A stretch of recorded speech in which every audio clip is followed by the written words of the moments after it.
Hey, what's up? This is Charles from IGN. I'm here with Anthony Gallegos. Hello. And we are doing Command Prompt here, which is a PC-focused video series. I'm playing Skyrim, specifically Skyrim with the Dawnguard upgrade. This was just kind of surprise released by Bethesda recently at QuakeCon. You gotta admit, with no lead up whatsoever. Exactly. Those are really kind of the best announcements, is when they're like, and you can get it right now. Yeah, I mean, it was kind of cool. I mean, I like that style of announcement. Dawnguard, which is the first major add-on for the Elder Scrolls V Skyrim, which came out a long time ago and is still like one of the most popular games out there right now. It is remarkable the longevity of this game, especially considering, I mean, how many games are focused on online play, on social connectivity, all that. And then this game is just pretty much all about single player. That's really all it does, and it's been very successful with that. I think that's really cool to see in an age where everyone is so obsessed with making online products and social tie-ins and everything like that. Oh yeah, I'm sure it helps too that this game it takes, you know, you could easily play it for well over 100 hours. So okay, at this point, people are still going with it. So yeah, actually at QuakeCon, Todd Howard, who leads up design on at Bethesda Game Studios on Skyrim, on the Elder Scrolls, he said that at this point the average playtime for Skyrim is 100 hours. That is ridiculous for any game. So I mean, I think it was like 85 when that was reported, 85 hours when that was reported earlier. Oh my God. Sorry, gonna have to do this. Force of habit. Need to mind that. I gotta do it for my smithing.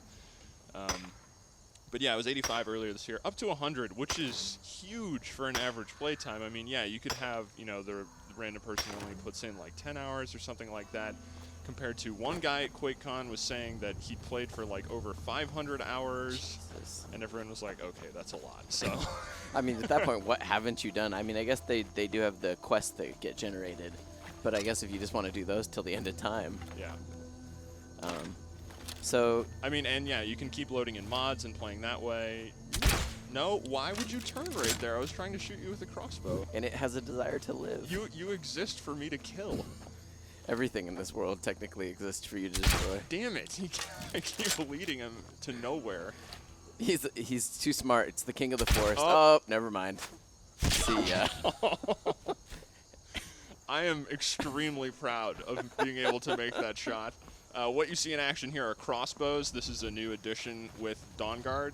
Before you could use bows, which I still have here, which are cool and all. I'm gonna put that down. But crossbows, man. But yeah, I mean, you get crossbows, so you have a little bit of a slow reload time. You can see here I kind of have to put the bolt in, hit the latch, and then I'm back. But the nice part is there isn't really a setup time. I just sort of ready the crossbow and nice. Oh yeah, wow. Oh yeah, I now definitely. You hit him, but you threw him. Jeez. I definitely hit that guy, and then it fires out. So you get a powerful shot there. It does use bolts, so it doesn't use arrows. It's a different resource. Let's see. Can I recover this from the elk here? There's my steel bolt. Nice. And yeah, you get this from joining the Dawnguard, because in this expansion is basically all about vampires. I won't go into the storyline stuff, but near the beginning, you basically pick, do you want to go vampires or vampire hunters? I chose to go vampire hunters because I wanted to use crossbows. Right, so the vampire hunters, their weapon of choice is crossbows. Yes, the Dawnguard do like the crossbows. So what I'm actually doing, here's my quest. What I'm actually doing right now is trying to find upgraded crossbow parts. So if I look in here, I see this is my main quest here, which I'm not going to go on right now. Which goes into kind of a different realm called the Soul Cairn, which you've probably seen if you're that interested in Dawnguard. You've probably seen the footage from the 360 version that released a while ago. Yeah, that's kind of a purplish realm full of ghosts and things like that. And also there's a dragon in there. But right now what I'm doing is I'm going around for a couple of the NPCs that are in the Dawnguard headquarters that I've recruited there, ancient technology. You follow this quest line and you keep raiding ruins, and in this case I'm finding exploding ice bolt schematics. I've already found an enhanced crossbow. I actually crafted that, so if I go to I'm using a UI mod, please ignore the warning here. So right now, yes, I have an enhanced crossbow. I upgraded it to flawless, so it's pretty good. It does damage 45, which is quite a bit, and I'm kind of trying to use it as much as possible to level it. It actually, if I go to my skills menu, It uses the, let's see if I can get over there. Uses the archery tree, which I haven't built out very much. You'll notice my character is only a measly level 32. Many apologies. I reviewed this for IGN, and I played it on Xbox 360 initially, and then switched over to PC to check out this version, so my character here is not as high level as my Xbox character. My Xbox character was mostly magic. This guy is, I was doing sort of sword and board, although it's more mace and board now, since I found this mace, which I have yet to find in about 30 hours of play, a better weapon. Oh my god. It looks like it should be talking to you. This dog is nice. Yeah, I'm curious what it is that for you made you decide to join the Dawnguard as opposed to becoming a vampire yourself. So the vampire, if you do go vampire, you get a pretty noticeable bonus. You can, this is just because this feeding thing is because of something I've equipped. You can actually turn into a vampire lord. So you turn into this huge fanged sort of creature that can run around and throw around NPCs. It has all sorts of special magic attacks and things like that. It has its own upgrade path, so you get all sorts of unique abilities in that way if you choose to go in that direction. And yeah, you kind of float across the ground. Oh my god, lockpicking minigame. Wait for it. Tilt it, tilt it. Nope, nope. I still think that this has one of the best lockpicking of any game I've ever played. Great success. Oh my god, I got 5 lockpicks back and money. That was the greatest treasure chest. Yeah, so you do get this whole new transform ability that I'm kind of missing out on by not going in that direction. If you are a werewolf, by the way, and you decide to join with the vampires, you do have to give up your werewolf-ishness to join the vampires, but you can get it back afterward. Can I be that guy? Yeah. I want to be a were-vampire. All right, I'm going to stop using my mace that just destroys everything and go back to this. Well, now I see why you haven't switched out the weapon, though, because it's amazing. The mace is pretty good. Now you're going to give this guy, instead of like a one-hit punch, you're going to give him the most agonizing death of 1,000 needles. Just a whole bunch of stomach bolts. So just directly into the unarmored section. Never back. That was never mind. Or his eye. I'm doing pretty well with the top, so it's working out. But yeah, my armor's pretty good, so I mean. You gotta give it to this guy. You've put one in his eye. Healing mace right there. See if I can boost my restoration. Not doing so well with his he's hurting. Okay, his head went off. See, now the slice on the mace, that particular fatality, I guess it wouldn't make that much sense normally, but this mace has so many barbs on it that it's like, okay, I could see that decapitating him. That kind of does. Plus, your mace just looks like it's demonic magic. It can do whatever it wants, as far as I'm concerned. It is a Daedric mace. Yeah. I got it from a Daedric quest. So he had bolts. And of course he had bolts. You put like 12 of them in him. Yeah, those were my bolts that I was getting back. By not going with the vampires, by choosing to skip kind of the vampire form, I do actually get access to my werewolf tree, which I can do, and I haven't actually built up, but if I switch over to werewolf form here real quick. There we go. And that's something you said was God. You could be a werewolf. Where's your shield go? Doesn't matter, I'm a werewolf. So angry. You could be a werewolf before, but now the difference is that you can customize your werewolf. So what I have access to here is a werewolf perk tree, basically. So if I go in here, I can use my points to boost the damage I do as a werewolf. Let's see, Howl of Terror affects even higher level creatures. This one calls Ice Wolves, Totem of Ice Brothers. The Totem coolest of the one, Moon, though. which calls actual werewolves to help me out. So this just makes being a werewolf a little bit more interesting.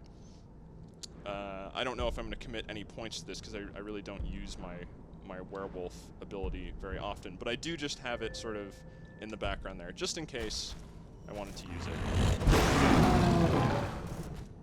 Anyway, I'm back in human form now. I wasn't going to stay in werewolf form for long just because I haven't really done much with it. I usually play just in armor with my weapons up and everything like that. Oh, a trap. They were planning for werewolves. Yeah.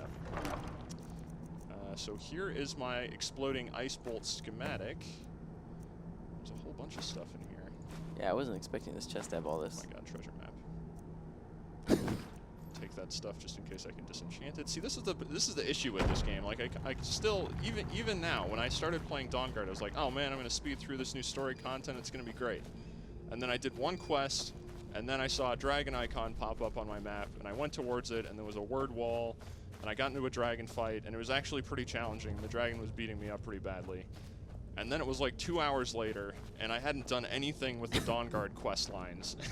And Skyrim is so good at throwing you off of what you were trying to do and just making sure that it's so difficult to maintain a focus. I guess you could go through the content very quickly if you were able to not get distracted by things like that. I didn't even want to do that. That just happened. I was gonna say, you turned into a little robot for a second. Just auto looked at it. It's just there's so many things going on in the world. It just feels like the world is operating without you, so that yeah, it just feels like you're always on the verge of discovering something that's happening within the world that you don't necessarily have control of, but could be really cool. So it just encourages you to explore even after you've been in the world for a really long time. So I do have another kind of side quest for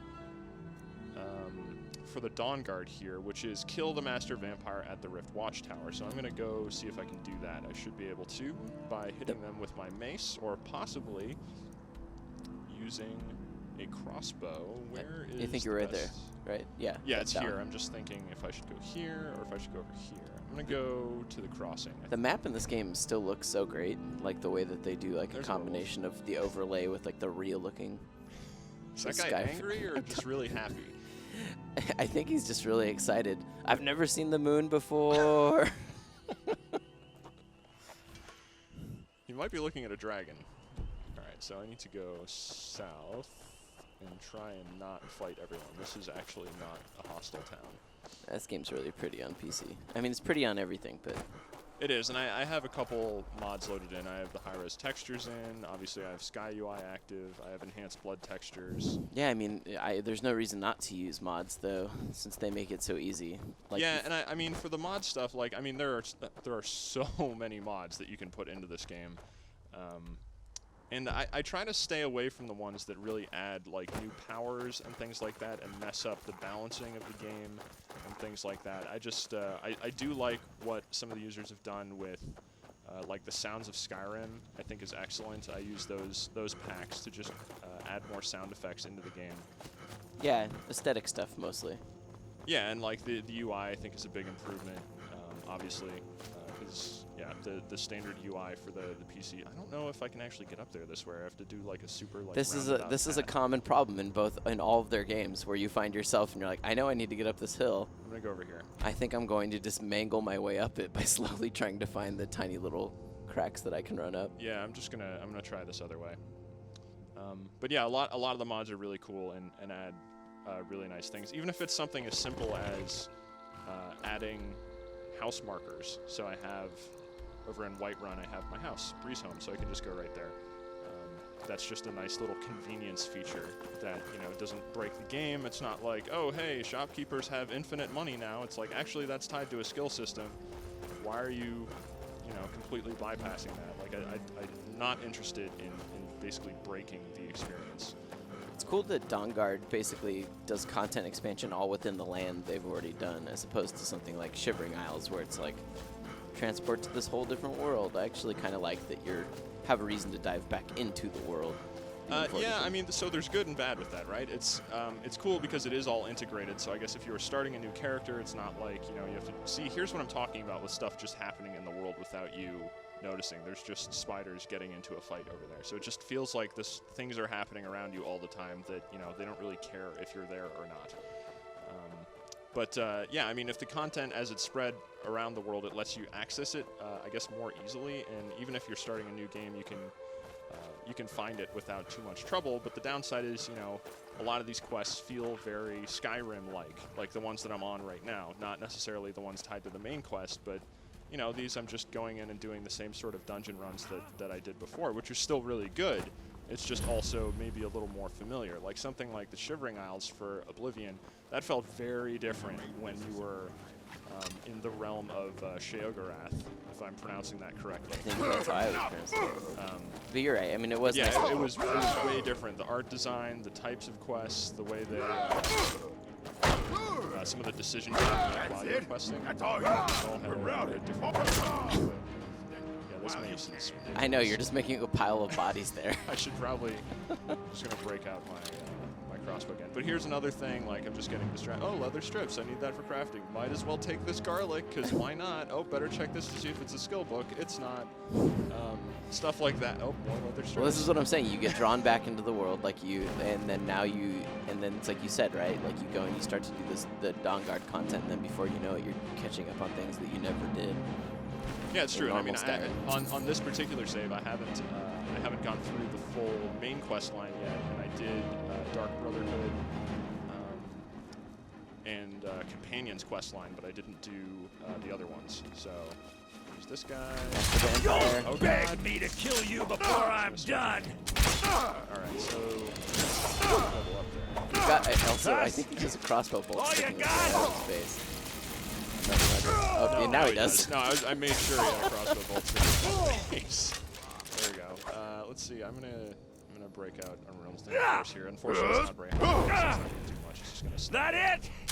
That your best? It's true. I might be able to. Give up! You can't win!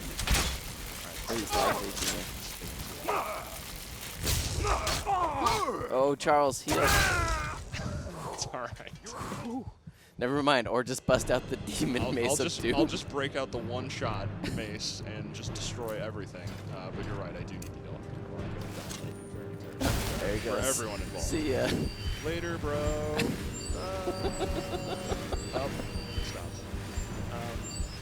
So I thought the way Bethesda released this was really interesting because, usually for a company like Bethesda, it's traditional publisher. They have cycles for all these things. This is a pretty big piece of content for a huge game. I mean, this still ranks as one of the top-selling games on Steam, and it's routinely at full price still. One of those rare games that's like, nope, guess what? You're paying $60 for this game. That's just how it's going to be. And it's been discounted a few times, but still, it's ranking up there even when it's at full price. Well, and if the average playtime is 100 hours, it's definitely a value proposition, considering the average price of most games and how much time you spend with them. But yeah, to put out something wow, did I just pick up too much? I'm over my weight limit. Oh my 4 pounds. Damn it. It's the weapon I just picked up that probably weighs 70 billion pounds, this Warhammer of Thunderbolts. Later. Well, see ya. It looks cool, though. It does look cool. I kind of want to pick it up. Get rid of the 15 iron daggers you have.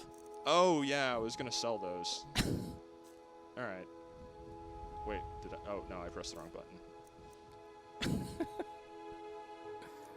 I'll get rid of some of them. That's how I was leveling my smithing, which is why I have so many daggers. Okay. So I'm going to head over to the Dawnguard HQ. But what I was saying about the release strategy is that, I mean, still, tons of people are going to play this regardless of whether or not they do this hype cycle, which they already did for the 360 version, but, a little bit. But, for this version, it just sort of came out. And it's something that I had discussed with some people around IGN a while ago, but it's like, what is Valve going to do when they're finally bringing Half-Life out, like they try to hype it on consoles and then be like, oh, by the way, it's just out on PC because, what the hell, everyone's going to buy it anyway. It's not like they need to do some kind of crazy PR cycle for Half-Life Episode 3 or Half-Life 3 or whatever happens next. No, they could release it this morning. Well, guess what? It's on Steam. We announced it. There it is. Just go play it. We've been working on it for, 6-7 years or whatever. Well, and I don't think that would really, I mean, you would get a lot of instant sales out of that. I'm sure you would get a lot of just word-of-mouth advertising through YouTube and things like that as people just make crazy videos and, source filmmaker clips and whatever they want to do. I was going to say also the front page of Steam, if you were to open up and it's like Half-Life 3, that's like the best advertising you could ever have, because then everyone's immediately going to go to every social network they have and be like, oh my god, it's here. Yeah, I mean, people would freak out. I mean, you would turn the entire fan base into a whole bunch of advertisers because they would just be like screaming at anyone they knew that Half-Life came out. I mean, it's probably not going to happen, but it's certainly, if it did, I don't know if I would really be that surprised. It would be an interesting tactic. Oh my god. So much So yeah, to level. I do have a perk here. What do I put it in? I think I'm. Oh, there's my portal mod that I guess I forgot to deactivate. That's happening. I'm gonna put it in archery. Overdraw. I want the slowdown effect. Yeah. Yup. Learn it. Nice. Okay. So now I can go to. Let's see. I believe Soreen. Hope you're getting for along the with these. exploding bolts. Let's see what you've Yes. got For the Hall of the Dawnguard, this place is not very well taken care of. Let me show No, you it's how not. it's Oh, made. necklace of minor smithing. Assuming you have the smithing Dawnguard need skills, to hire you a should be able to janitor. make this Alright, let's yourself at see. Gunmar's Forge. Well, so I Either assume way, what happens I'll here have is, some yeah, for you can- sale hold on. soon. You can see that the place, there's cobwebs all over. It's amazing what I'm able to learn from Ancient studying these technology. Dwemer plans. I'm assuming it gets nicer as you Want to continue head out to there do and collect some more? different types of quests. Okay, so now I have shock bolts that I need to go find. Mm-hmm. So her quest line will just, I guess, keep going like that until hopefully I can find like way better crossbows and better bolts and things like that. But yeah, it's kind of crumbling. There are, as you can see, cobwebs. Stone's not in very good shape all around here. It is pretty big though, and you do get a pretty full complement of ways to like craft new items and things like that. So if you wanted to come in here and do smithing, you know, you've got your workbench, you've got your forge, and the grindstone for upgrades. There's an enchanting table, all this stuff. These items seem to. Oh no, there aren't any more iron bars on there. No off. But yeah, and there's also this over here. Oh, nice. And a tanning rack. So Okay, so you can literally use this as like your main base. yeah, so you can basically camp out here, and it effectively serves as a home base. Although I do tend to go back to Whiterun because I just kind of feel like that's my home in this game, just because I've spent so much time around Breeze Home that tends to be where I hang out most of the time. Let me go talk to the other guy and turn in my quest and see what I get over here. Cozy little place, isn't this? Excellent. But yeah, I mean, if That's you one less haven't played beast to Skyrim in a nest of bit, broodlings we needn't worry obviously if about you're still any playing longer. Skyrim, you probably picked up Dawnguard. Seems pretty cool so far. You know, I'm probably gonna load a save at some point. Speak with and see, Florentius. He has something for what you. playing as a vampire is actually like, but I did want to check out the crossbows and everything like that first, just because luck. I was sort of eager for a new weapon type. And it is pretty cool. That deer that you killed at the beginning, that really Yeah, and felt I mean, it. I still do like, even though, you know, the game's not really a new thing anymore, I mean, I still do like playing in the style where I'm just kind of wandering around the world, killing wildlife and doing things like that, and just not being kind of, you know, beelining point to point on the quests and things like that, and just kind of existing in the world and, you know, and gathering resources and things like that.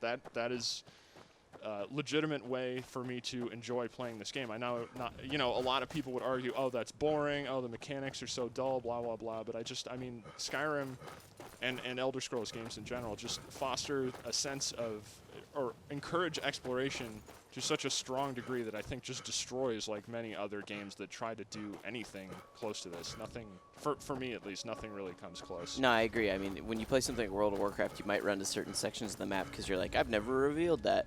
But then when you get there, you're like, well, I've never revealed this, and there's nothing I can really do because I didn't have a specific quest going there. But in this, it's not uncommon where you'll be like, I've never revealed this, and you'll find a tower, and then you'll end up in an epic journey that you didn't even know you were going to go on. Well, and the other thing is, it feels like your world. So if you're comparing it to something like MMOs, because some people say, like, oh, you know, Skyrim's like a single-player MMO, and that's not entirely accurate. This is my world. Right. Nobody else affects this. Everything I do here, or everything that happens here, you know, you get a sense that the world is kind of happening, things are happening in the world around you, Right. but they're not driven by other people. It's like Right. you are the agent of change in this world, the primary one. And I think that gives a sense of power that you wouldn't normally get. These vampires got it out for you. Well, they're cracked scouts. They weren't really prepared. They're like, no, we got this guy. Oh, wait, he has the Mace of Doom that everyone in the land has heard about. Yeah. Well, There we go. So much for that. Sorry, I probably should have been using the crossbow there, but it is. it's so satisfying, it's a lot though. of fun to use the mace. See ya. But yeah, I mean, if you haven't played Dawnguard in a while, this is just a good opportunity to jump back in and garnet and yeah, just sort of re-immerse yourself in this universe. Still a lot of fun to play. Still one of my favorite games ever, really. All right, so now I'm checking out a game called Symphony, and what this does is lets you play through your music as kind of a top-down shooter, and it has an interesting unlock system associated with it, where if you play a song, you can then upgrade and unlock different weapons for your ship. If you don't have any music on your computer, In which case, who are you? yeah, I don't know who you are if you're watching this video and you don't own any music, but if you do not have music, they have provided tracks here that you can play through. That's what I'm kind of scrolling through right now. But what you're able to do is, for instance, I basically dumped my iPhone's music onto this computer, and I can go to filtering options and filter for it. So I'm going to filter by artist and go over to Beach House is a little slow. I appreciate that you appreciate Ben Howard. Ben Howard's pretty good. Let's see, this is more dancey electronic type stuff, so I'm going Fits the aesthetic of this game quite well then. yeah, I'm going to jump in here, and you can see it's analyzing the song, so it's building it. I've unlocked a couple of difficulty settings so far. I'm going to jump into piano, and then you can see this is my ship customization screen. So you unlock more of these as you play through more songs, so you kind of have 4 sections on your ship, it looks like, that you can drop weapons on. I have 2 weapons that shoot forward and back, which is important because enemies will try to ram into your ship, so you do need to move forward in a stage occasionally, and having an option to shoot backwards becomes extremely helpful to deal extra damage in that case. I like that you can sort of change the orientation of your weapons too to give it like coverage where you need it to be. Yeah, so I can actually shoot, I can aim this blaster directly behind me, I can shoot it to the sides, wherever I want. I'm going to keep it aimed forward for now, that direction. And then what else do I have? I have an energy cannon over here. I don't know if I necessarily want the energy cannon. I do have a shotgun. I have a subwoofer that actually blasts out music notes with the beats. So maybe I'll just put that on there so you can see what it looks like. Shoot that out that way. So Yeah. I'm basically shooting out to the sides now and also concentrating fire behind me. So I think that's a pretty decent setup. I'm going to see that. Oh, right, where you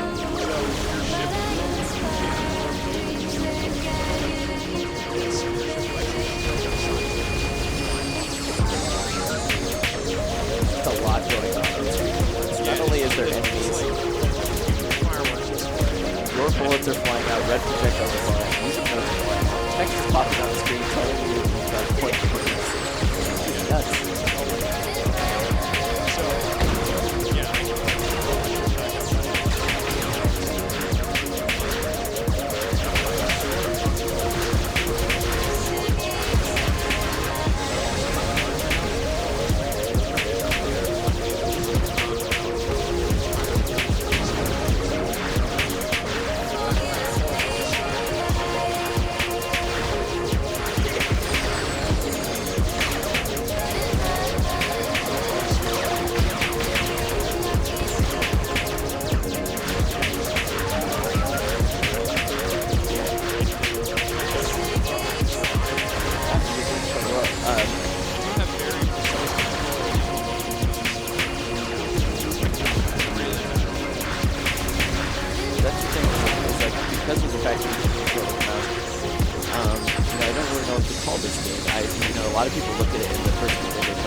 but on a twin stick, you don't have to control the direction you're shooting ever. You just have to maneuver to move the bullets. So that seemingly makes it seem like it's so much more simple, but I would say you have like a much smaller piece of real estate. And there's a lot of stuff coming to it.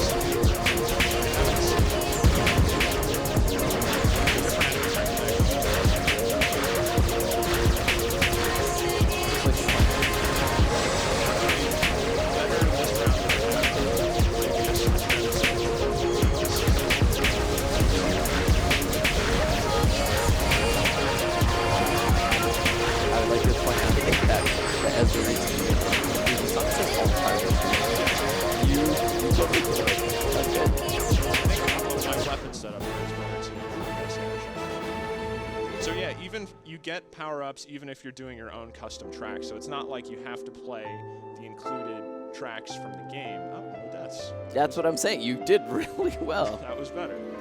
Of course, that was only the second difficulty setting, so it definitely gets more challenging as you bump it up, and maybe I'll try that for the next song. So if you have leaderboards here, so you can see how you rank against, I guess, anyone else who decided to. Well, you could. I was gonna say you could always tell your friends like, "Hey, I've just done really well at like Michael Jackson's Beat It. Now I want to see how well you can do." Just unlock this, the scatter shot. Oh, that actually looks really nice. Yeah, I'm gonna go ahead and put that on my ship. I'm gonna swap the subwoofer for the scatter shot cannon. There. Oh yeah, you got a ton of front coverage now. That's happening. That's definitely happening. So I'm gonna go back. Can I upgrade no, this? You don't have quite enough inspiration. I don't have enough inspiration. But yeah, you can go back and upgrade these weapons and things like that once you unlock enough. So I'm going to change my filtering option right now, and I'm going to play something a little more fast-paced. I think I'm going to go over to Japan Droids here, select as a filter, and play something a little faster.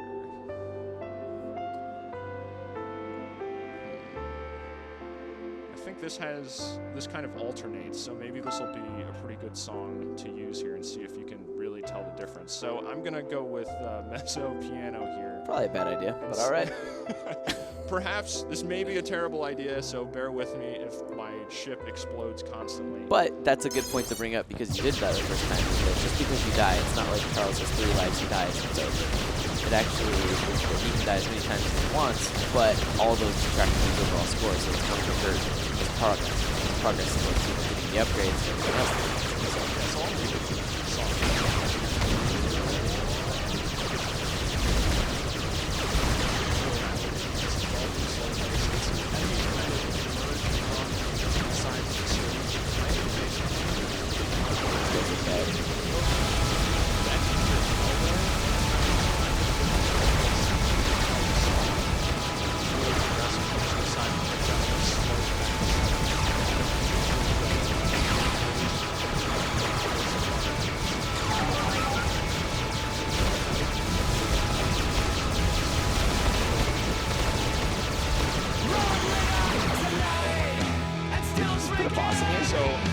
I shattered and trapped his composer's soul. He now goes as I please. This is the boss fight, so this is actually more advanced boss fight.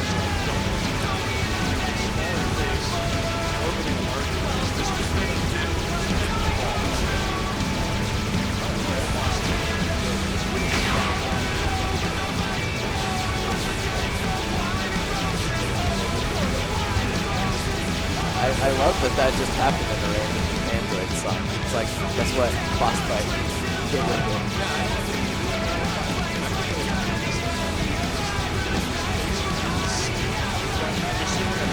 They're hitting his face too, though, as well. He just hit me with his face fence. I think he sends out, he sends out a ring of bolts. It builds up and he sends out. He's about to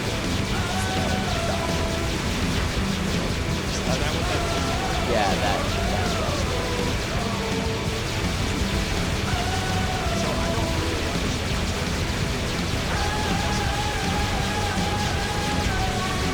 Okay. So we were in the U.S. flashing especially. Wow, okay. So he's kind of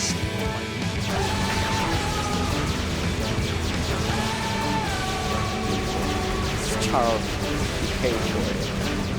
Yeah, that would be a hell of a thing. You just deleted it off your hard drive. Just deletes the files like, oh, so much for that. You missed it. I like this though. This is a little bit different because now you have one enemy to focus on in terms of the pacing a lot more than the old one. Yeah, so Now you I really have have to use it.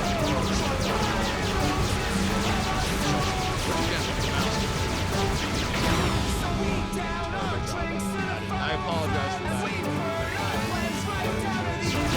Oh my god. Oh, the embarrassment. It's okay if you ever want to watch the Tribes video last week.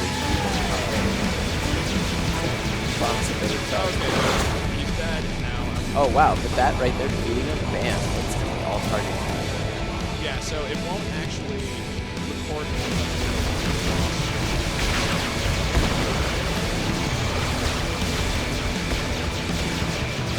That is crazy. I love it. Go back to the Panther race and everything.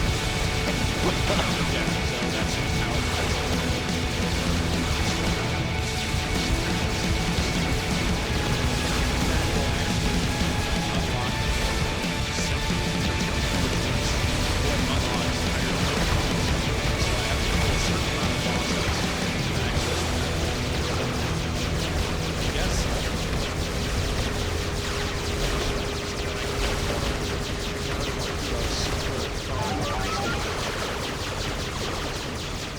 Nice. You did pretty well, even though you died. You definitely hit all those targets reached because of that boss fight, though. Okay, let's see. Your universe is resourceful. It is thriving with soul And intelligence. yet it chooses to keep physical matter around. This has kept me away until now. Dun, dun, dun. So, yeah, there. So I filled in part of that Symphony of Souls page, and then if I go to Mega Blaster, yeah. I don't know what that is, but I already love it. Oh my god, so many kudos. Yeah, and a ton of inspiration. Now you can definitely do some upgrading if you wanted. Yeah, so here you can see if I do unlock that Symphony of Souls page 2, then I can unlock this next difficulty setting, Mezzoforte. known as hard. I imagine this would get completely insane once you get it. Wow. All right, that one looks like it's. I think that definitely should replace one of your normal side Yeah, blasters. maybe I should get rid of normal blaster. See a normal blaster. Mega blaster. Oh yeah. Now it's got 2. And then if I go back, I should be able. Yep. So I do have the correct amount of inspiration and kudos. Do this item upgraded. Now it shoots blue. Now it shoots. That's blue. how you know it's better. Yeah, everyone knows that blue is better. But yeah, I mean, I've just started to play around with this. It does seem to recognize files from iTunes, which I was having a little bit of difficulty with initially, but it seems to have resolved itself after some QuickTime updates. So, I mean, could be pretty cool. I wish it did a better job of communicating, more fine-tuned elements in the songs. But I guess there's really only so much you can expect considering the amount of content that it's really covering, and it definitely gets the fast, slow element across, and tends to be pretty challenging, especially once you start bumping up that difficulty setting. So this is on Steam. It's also on a couple other distribution services. I don't remember which ones. I think it's on Desura at this point as well. Okay. So yeah, you can check it out if you want to. Seems like a different kind of way if you're into audio surf and things like that to experience your music. In honor of the Mars rover finally reaching Mars, we decided to jump into some Kerbal Space Program, where I will never reach Mars. That will not happen. Yes, this is not a mission destined for Mars. No. So Kerbal Space Program is a game where you see these little race of people called Kerbals, and you're quite literally making them a space program. So you have to assemble rockets and then launch them, and it uses like semi-realistic physics for a lot of it, and you do have to actually think about the way like a rocket should be built. So like for instance here, I have my command pod. That's where my crew is going to roll in. If I want my command pod to be able to detach and actually have a chance of living, well then I should probably put a decoupler there, and then I'll put some fuel on it. And at the most basic way, then the other thing that's important beyond that is to have an engine. All right, so this rocket right here. All necessary components, and then I mean it is possible to launch a ship that doesn't have that stuff, and then you're just screwed. Yeah, no, and it's really really fast. So like the rocket I built right there, this very simple, one fuel cell engine rocket. Of course. Oh my God. Every time. So now I can launch this rocket if I want, and so you have to use a combination of like the WSAD keys and the Q and E to constantly adjust your pitch and yaw and everything. But most importantly, let's see how this rocket goes. So I'm trying to keep that little blue part you see in the bottom middle center. I'm really focusing on the character face that's just Yeah, Tomvin Kerman. He's not too. How scared that guy is. Well, he He's should. looking at this guy with googly eyes. That's how scared he is. He should be. We know nothing about being in space at this point. So if you're really good at this game, which I'll be quite frank with you, I'm not. I feel really bad for him. He's been scared for a really long time. He should have known what he was Like, really signing up for. The only thing is I only put one fuel cell on this rocket, so we're not even going to get out of the atmosphere, it doesn't look like. So he should be scared. Well, yeah, I just decoupled. You decoupled into yourself. Yeah, so that's the problem is that the engine still had a lot of force coming up behind it, so I may have decoupled, but the engine caught up. You're tipping out. If you look up here where my mouse is, though, it was like a really slow motion ice cream cone tumble. you can see that we almost got out of the atmosphere. You can look at the map though to see your planned trajectory. So I'm going to. You're going to die. Come back and smash into the ocean. Yep. Yeah. Although I won't. Deploy those chutes. I won't die. It's going to take a long time though. But yeah, what I would do at this point is I would You can speed it up. deploy my parachute. You can't speed up time when you're in the atmosphere. So at this point, I would have to sit here and watch it. But if you don't want to do that, though, you can just go back to your space center and be like, all right, now I want to work on this rocket some more. And that other guy, for all intents and purposes, he's still flying. I can check in on him anytime. Like, say you launch a rocket, they reach out into the atmosphere, but they don't have enough fuel to come back. You can keep track on them and just see how far they drift out into space. Maybe they're going to end up, towards the moon or something like that. Yeah, so your ultimate goal is what? To make it to the moon? If you can. It's very hard. Have And you made can it? also make it to Mars. No, Charles, I've made it out of atmosphere once. And when I made it out of atmosphere, I didn't manage to come back. So I'm just put it to you like that. I got them into space. We never returned. Everyone died. Their poor Kerbal families never saw them ever again. So I'm going to see, though, if I can really quick build. So basically, you just need to get better at science. Basically, yeah. I mean, I write about Just video games. do science better. I'm not a scientist, but I'm going to see if I can maybe build a rocket that I can manage to control. Okay, so you're adding more fuel on here? Yeah, so I'm making it a lot more fuel, and then my plan is you can quickly click symmetry in case you kind of suck at figuring out how to do things, and I'm going to. Well, no, I mean that's just a convenience factor. Right. And so now I'm going to try and just see if I can. Basically, I built a rocket with a ton of thrust in a command pod. And I want to see if I can get this one. So what's the risk you're running here by putting this much fuel on the ship? It's mostly that when you have this much thrust going on, should you make small corrections? So you can see obviously it's a lot more thrust.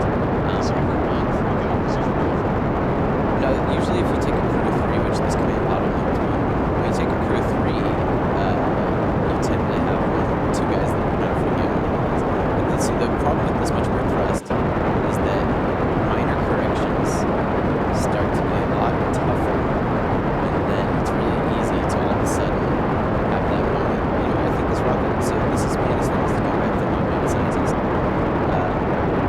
Some of these rockets, the problem is that I added a bunch more fuel, but it also adds a ton of weight. So at this point, I'm trying to get out of the atmosphere. As you can see, I'm starting to have a hard time. Yeah. No, the problem is more that I'm having a harder time keeping it pointed towards the sky. So what happens if you don't press it? Just Oh, it'll start to get wildly out of control just because probably something's off. The wind speed catches me. Okay. decouple. Hold on. I'm going to let myself get tilted so that I can separate. Okay. So So you're good. So you're totally fine. at this point, I'm You're in space. Like Mars, no problem. But Oh. I'm in space, but that's the thing. Is just like in real life, one of the things that you can really get an appreciation for about aircraft is that I may have escaped space, but I did not escape Earth's gravity.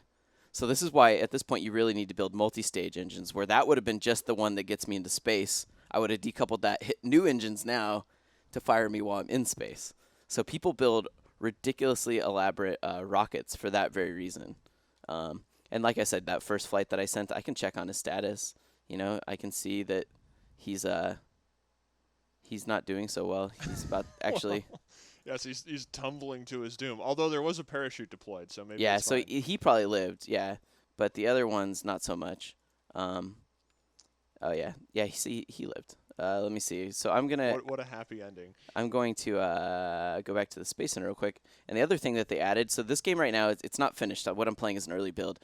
For $15, though, you can get access to the ongoing updates like Minecraft. They sell the alpha builds. And so the one I'm playing is actually that. It's an alpha build that I've paid for to get early access to.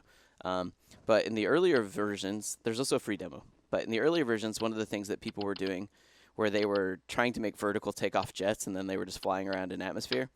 And so the team totally became aware of that. And they were like, well, if that's the case and that's what people want, let's just give them that. And so now they've added the ability to construct jets. So I'm going to see if I can rapidly. Have you tried this yet? I have made a jet before. How did it go? I have never gotten off the ground but once. Okay. So, in case you're wondering. So great success. A great success. Let me see.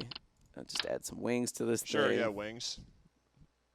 Well, it looks like it's straight out of Star Wars. Right Yeah, there. it does, actually. And to make it look more like Star Wars, I'm going to try adding some smaller wings. Perhaps in an X formation? Exactly. Now you know me. Is that possible? Yeah. Oh, it's possible. Okay. Now, the only other thing this thing needs... Is that going to scrape on the ground? We're going to find out. That's one of the things about this game is that while success is really gratifying, failure is even better sometimes. Yeah, this seems like a ship that it would be fine in space. Oh, no, I guess the wheels are pretty... Those are wheels, right? Yeah. Okay. So I'm hoping that this wheel deployment I've done... See, that looks yeah, like... it looks like you've got clearance there, unless, of course, you don't. Yeah, I don't know. This ship might be... It seems like you need more fuel. Well, all those four things are fuel tanks. Like, the whole fuselage is made of fuel. So at this point, if I blow up, it's going to be spectacular. Does that happen? Will you just randomly blow up sometimes? No, but we'll So see. he's calm right now. Just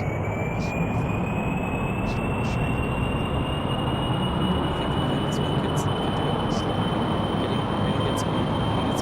takeoff. I don't think we have lift with these things, because just so you know, these things that I put on to make it look like an X-Wing, they're not wings. They're flaps. Oh, God. Okay, he's freaking out. He has every right to freak out, Charles. Oh, no. Oh, it's a tragedy. Well, we'll write a letter to his and so you saw there was a quick little information breakdown that tells everything that went wrong, so you Put can wings on your plane. you can adjust for a catastrophic failure. Yeah, I'm gonna try it one more time real quick and just try putting some actual wings on this thing. Okay. But it looked so much cooler when it was an X-wing. It did look cooler. Unfortunately, everybody was killed, and it was not successful. It's looking pretty good, right? Yeah, sure. I mean, it looks plain-ish. I don't know if that counts. Here, let me. Let's put one in the center, or two. Is that backwards? I don't care. We're gonna find out how it works. Yeah, whatever. It's just space flight, minor details. We're gonna see if I might have to write another letter to this poor Kerbal's family. It actually looks like the Engage. same. Well, they all look the same. Here's chunks of my previous spacecrafts that have taken off. That has to be encouraging. Yeah. Somebody's speeding down the road. I didn't bother to clear the airfield. Is there a button? Yeah. Oh, man. I need lift. I need lift. Up. No, your wings fell off. Oh, God. What happened? Your whole ship disintegrated. Is that because you think put we your hit- nose up too quickly? I think we hit the end of the runway and we hit uneven ground, and so that bump just jostled everything. So yeah, you can see it tells you structure failure between linkage. So liftoff. Oh, I had brief liftoff, and then 2 seconds later, structure failure on linkage between the fuselage, jet fuel, and the cockpit. Okay, So- and that's probably because you hit the ground, or is that some? Is Yeah, there a I more- would guess that it was because I only had like a 2 second you know, 2-second flight. Like, you know, and it's really easy to adjust your ship design once you're here. Like, if you decide, man, I really screwed that up, you can grab parts, break it off from the main thing, and then, like, if I wanted to, I could just put some structural fuselage in here to try and see if, like, maybe the problem is that the body of this thing is just not long enough. Why you know work?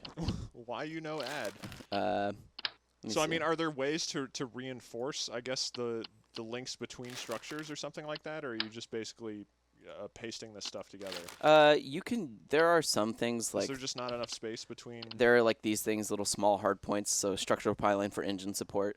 So yeah, if you want to, I mean, people that really take the time, and there are people that really do take the time, like very smart people, they can really make really impressive engines and do amazing things with them by hooking up all the right parts. I unfortunately have not done a very good job of that. I'm going to see real quick if I just detach this here, attach these here. If I can put some gigantic engines on this thing. I guess they won't fit. I could try putting them up here. Basically, that's the fun part. Is that you can do the dumbest things that no aeronautical engineer would ever do in their right mind, right? Because basically, I think actually you're giving NASA some great ideas. Oh, nice. 2 front wheels. I'm basically. Do you need some? I mean, are those just fuel tanks that you have sitting on top of the wings? I don't know. See, that's the thing. Is a lot of it for me is like I could sit there. So there's really great wikis and all that stuff too, for all this. This seems like it's gonna work. This is definitely.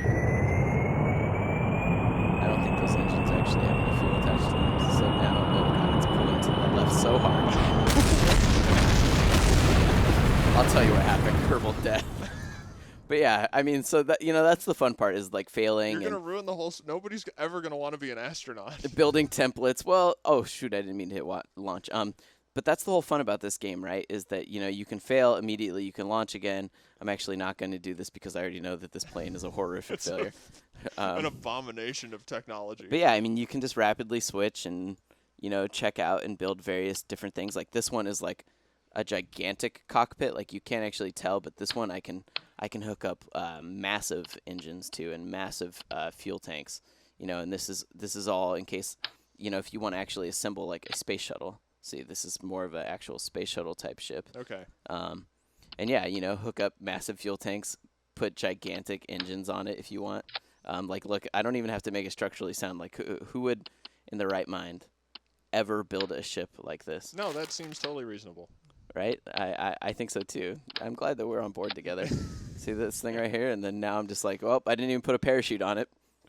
Doesn't matter. They're not coming back. It's all about the adventure. See, now we got 3 Kerbals in this one. Oh, they're screaming already. Well, yeah, because someone probably told them that the engineers behind it decided not to put a parachute. The ship. They're just like, oh no. This guy.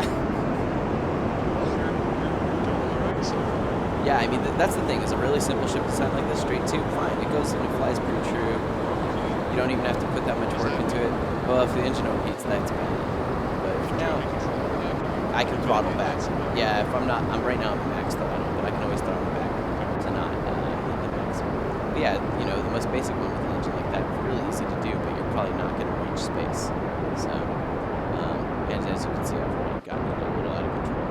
So, we're getting a lot out of control. Now they have a reason to be screaming. No, that seems fine. It's the slingshot effect, right? You're slingshotting through the atmosphere. That's how it works, right? Yeah, Pretty sure exactly. That's how it works. Exactly. These guys are fine. I'll just, send them on a quick little spin. Don't be sick, Kerbals. Oh no. But yeah, that's kind of a brief overview of Kerbal Space Program. Obviously, I'm not that great at it, but you can find some really fantastic YouTube videos. See people that have recreated like the Challenger rockets and all kinds of stuff that is really amazing.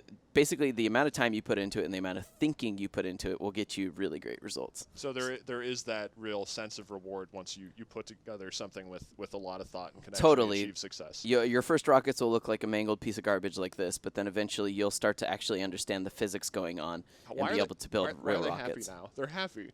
Yeah, I think think they're delirious with terror. I think somehow they don't realize that the altimeter here is going down very rapidly and that they have no parachute. So, but yeah. All right. Well, cool. Thanks for checking out Command Prompt this week. And I'm actually not going to be around next week. I'm going to Gamescom. So I don't know if we will necessarily have a show, but we will try to put up another one. Yeah. Thank you so much for joining us.